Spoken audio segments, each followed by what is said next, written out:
এই দাঁড়া দাঁড়া দাঁড়া, এই দাঁড়া, এই দেখে বলিস, এই দাঁড়া দাঁড়া। ভাই আমি কিছু এই করিনি দিকে ভাই। তোকে কালকেও দেখেছি দান বাক্সের কাছে ঘোরাঘুরি করতে। কয় টাকা চুরি করেছিস? ভাই বিশ্বাস করেন আমি চুরি করতে আসিনি। তুমি রাত্রি চুরি করতে আসো না, দান করতে আইছি। জি ভাই আমি এখানে দান করতে এসেছিলাম। এখনই মীমাংসা হয়ে যাবে, আমি ইমাম সাহেবকে ডাক দিচ্ছি। কি হয়েছে এখানে? হুজুর গত 2 দিন দেখছি ও দান বাক্সের কাছে ঘোরাঘুরি করছে, ও মনে হয় টাকা চুরি করেছে। কি?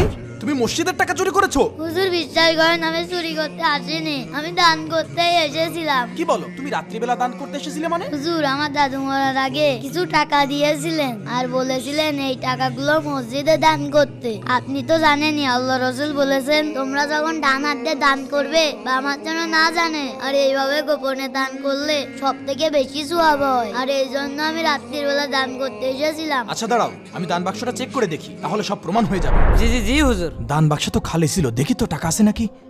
আরে সত্যিই তো, এর মধ্যে তো অনেক টাকা। কি? ছোট ভাই আমি বুঝতে পারিনি, আমাকে মাফ করে দাও। বন্ধুরা, কারো সম্পর্কে না জেনে অনুমান করা উচিত নয়।